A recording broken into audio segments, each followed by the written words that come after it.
Olá, querido aluno! Olá, querida aluna! Tudo bem com vocês? Estou muito feliz, nós já estamos na nossa 8ª aula, chegamos à metade da nossa disciplina. E quantas coisas você aprendeu?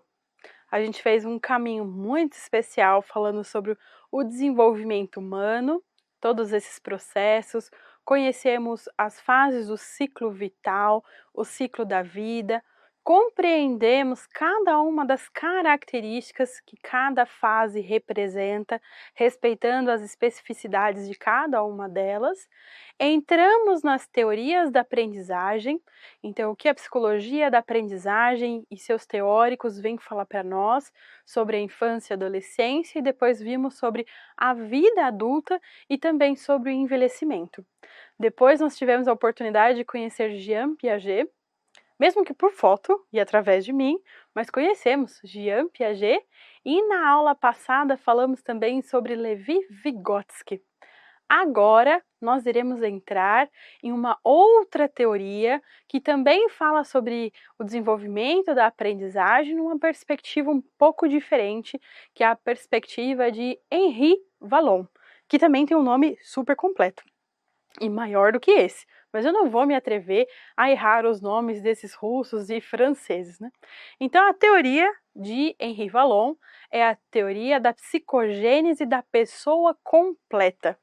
Vallon tinha uma perspectiva um pouco diferente e por isso ele também é muito utilizado como referências em diversas escolas, seja no Brasil ou no mundo. Então nós iremos conhecer a teoria dele e fazer também algumas diferenciações entre o que a gente falou sobre o Piaget e sobre o Vygotsky até aqui. Piaget tinha essa ideia mais interna de que nós precisamos do nosso aparato biológico para poder se relacionar. Vygotsky já fala uma perspectiva um pouco diferente, que nós temos os aspectos biológicos e fisiológicos, né, filogenéticos, mas nós precisamos do ambiente externo, social e cultural para nos desenvolver. E o que o Henri Vallon fala sobre isso? Ele acredita nas mesmas perspectivas ou um pouco diferente? Então é isso que a gente vai ver a partir de agora. Já comece conhecendo ele, né? Esse é o senhor, né, que nós estamos falando, Vallon. Nasceu em 1879 e faleceu em 1962. Tem assim uma demanda de contribuições e materiais imensas, assim como os outros dois teóricos que nós mencionamos anteriormente. Bom, os resultados dos estudos apresentaram a importância da construção da teoria, que por sua vez, a teoria dele mesmo, né, abrangem e dão profundidade ao desenvolvimento de uma pessoa. O nome dessa teoria é psicogênese da pessoa completa. Por que ele tem esse nome, né? Porque o Vallon, ele propõe para nós que o desenvolvimento seja estudado de uma maneira bem integrada. Não só do ponto de vista dos aspectos biológicos ou do ponto de vista dos aspectos sociais, mas ele vem iniciar, e aí a diferenciação entre ele e os outros autores que eu já mencionei, ele vem diferenciar a questão da afetividade. Vallon dá um destaque intenso aos aspectos da motricidade, mas principalmente da afetividade para o desenvolvimento humano e também o desenvolvimento da aprendizagem. Então, ele veio falar sobre isso, sobre o desenvolvimento da inteligência também, e distribuiu a partir de campos funcionais ou estágios da atividade infantil. E aí ele vem falar sobre os diferentes momentos e também da perspectiva e construção de uma evolução psíquica, seja numa perspectiva mais abrangente e também numa perspectiva mais global, por isso que ele fala que é completo da pessoa o nome dado à sua teoria. Não é muito comum no Brasil utilizar Vallon, tá?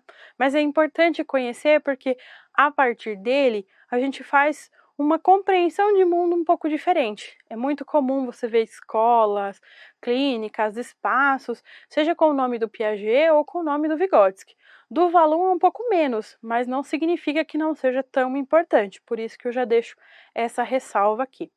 Bom, as proposições de Vallon, elas demandam que a gente estude o quê? O desenvolvimento infantil, tomando a própria criança como um ponto de partida.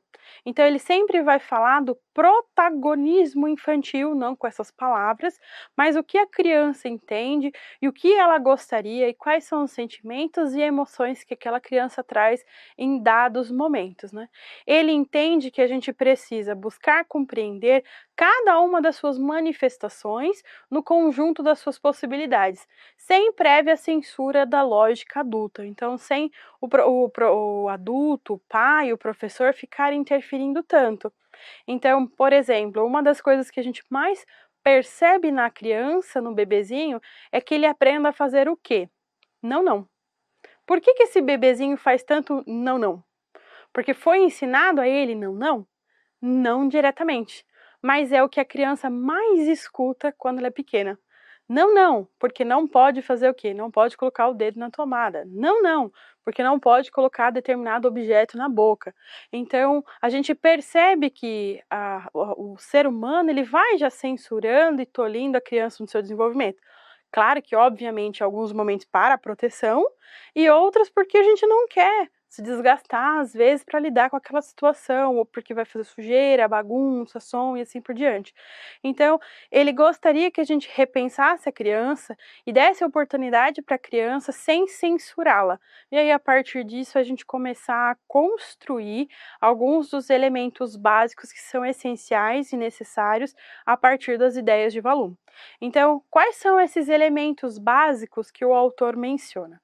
A afetividade, que é um dos pontos principais, como eu mencionei, a emoção, então todo o conjunto de sentimentos e emoções que nós temos a partir das nossas experiências, o movimento, a movimentação corporal e a formação do eu.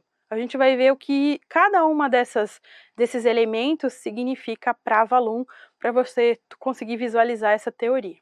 Com relação à afetividade e à emoção, ele entende que é um dos aspectos principais, um dos elementos principais no desenvolvimento humano.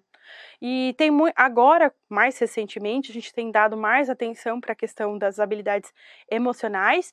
Nós vamos falar sobre emoções em uma aula próxima, porque antes da BNCC, dessa base nova, a gente não tinha tanta essa questão da necessidade de observar as emoções dentro da sala de aula.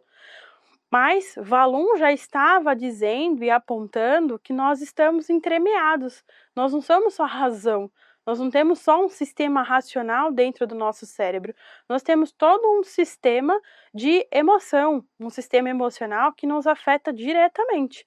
Então, o aspecto emocional, ele pode afetar diretamente a aprendizagem da criança. De que forma? Se ele tem algum trauma, se ele desenvolve algum trauma, ou se é feito um terrorismo na hora de fazer uma prova, o que é mais comum que aconteça? Que esse aluno ele seja tomado pelas questões emocionais e que dê o mais comum, o mais clichê, dê um branco nele. Que ele não consiga enxergar, que ele não consiga visualizar, que ele fique tão nervoso a ponto de ser bloqueado, que as suas funções sejam bloqueadas, ele não consiga desenvolver uma atividade simples que é uma avaliação. Né? Mas eu estou falando da criança, eu tenho certeza que isso se aplica a você, se aplica a mim. Então, a primeira aula à distância que eu gravei, eu fiquei tão nervosa que eu tive que gravar várias vezes, porque o meu sistema emocional foi acionado. Então, veja como os aspectos afetivos podem sim auxiliar ou atrapalhar o desenvolvimento. Se eu tivesse ficado bloqueada naquele momento, talvez eu não me daria o momento de viver esse desafio novo para mim e conhecer e preparar e pensar na aprendizagem através dessa relação, através da mediação por uso das tecnologias. Então, eu estou falando de mim, adulta, mas isso se dá com você, meu aluno, se dá também com as crianças. Por isso que a afetividade e a emoção ela é tão importante quando nós estamos falando do desenvolvimento humano, né? É por meio delas que o ser humano exterioriza todos os seus desejos, todas as suas vontades, sejam elas maiores, menores. É através da emoção que a gente se aproxima, que a gente entende, que a gente se desenvolve também. Com relação ao movimento, ele entende que também é necessário, porque é através da motricidade que a gente desenvolve todo o caráter pedagógico. Então, é através da brincadeira, da ludicidade na infância, que a gente vai conseguir desenvolver os movimentos e as habilidades que a criança ainda pequena precisa para ela, por exemplo, aprender a escrever. Então, o escrever não vem do momento de pegar o lápis e escrever, vem da brincadeira, da ludicidade, dos momentos no parque, dos momentos na educação infantil. Então, ele entende que a motricidade é importante porque ela nos prepara para momentos como a aprendizagem que eu acabei de mencionar, tá? Então, esses são os aspectos mais importantes mencionados por ele. Ele também pensa em estágios do desenvolvimento e vocês vão perceber que os três autores, eles têm ideias similares escritas de formas um pouco diferentes e, óbvio, com perspectiva diferente, né? Então, ele também propõe estágios de desenvolvimento da aprendizagem humana. Ele chama o primeiro estágio de impulsivo emocional, depois estágio sensório-motor, estágio de personalismo, estágio de categoria e também adolescência. E aí, pelo nome, já dá para você imaginar que ele fez o mesmo movimento, mecanismos de pensamento, assim, o mesmo raciocínio que Vygotsky e também Piaget, mas como eu disse, na perspectiva dele. Então, também a criança, quando é pequena, ela é mais impulsiva, ela é mais emocional, porque o que ela tem para sobreviver? Ela tem o choro, ela tem a fome, e é através dessas emoções, os sentimentos que ele vai exteriorizando, que a gente vai entender o que ele está vivenciando, o que ele está passando. A mesma coisa a gente se dá com as outras etapas, os outros estágios. Então, são bem parecidos o que cada um desses autores diz, mas como eu disse, a perspectiva valoniana é a perspectiva da afetividade, da emoção e do quanto tudo isso está entremeado e nos afeta do ponto de vista do nosso desenvolvimento. Bom, além disso, Vallon ele propõe uma dinamicidade na hora de trabalhar no campo educacional. Então, o objetivo dele é trazer esse contexto todo para ajudar no desenvolvimento de uma pessoa, né? Não só fazer um desenvolvimento meramente intelectual, mas garantir que a inteligência seja um dos aspectos, uma das partes de cada sujeito. Então, ele solicita, ele demanda que a gente entenda esses outros processos anteriores e, como a gente disse lá na segunda aula, que isso seja interrelacional, que os aspectos que a gente está trabalhando estejam sempre relacionados, não oferecendo mais demandas só da área emocional e deixando o intelectual de lado também. Bom, o que a gente pode falar para findar nessa aula, finalizar pensando na perspectiva valoniana, né, que as proposições pedagógicas para esse autor indicam para nós uma necessidade de reformular o contexto escolar. Ele vem muito falar do quanto essas dimensões sociopolíticas deveriam movimentar os aspectos da transformação da sociedade e dessa forma das escolas também. Então, muito desse movimento que a gente tem visto hoje, de valorizar os aspectos emocionais da escola, ele já falava muito tempo atrás, solicitando uma reformulação do contexto educacional para a gente respeitar o desenvolvimento do aluno e garantir que ele tenha um desenvolvimento mais integral, diferentemente do que a gente tem feito ao longo dessas últimas décadas. Espero que vocês tenham gostado, conhecido Henri Vallon e entendido um pouco mais sobre a teoria apresentada. Espero você na próxima aula para conhecer mais um grande pensador da área do desenvolvimento da aprendizagem. Até a próxima aula!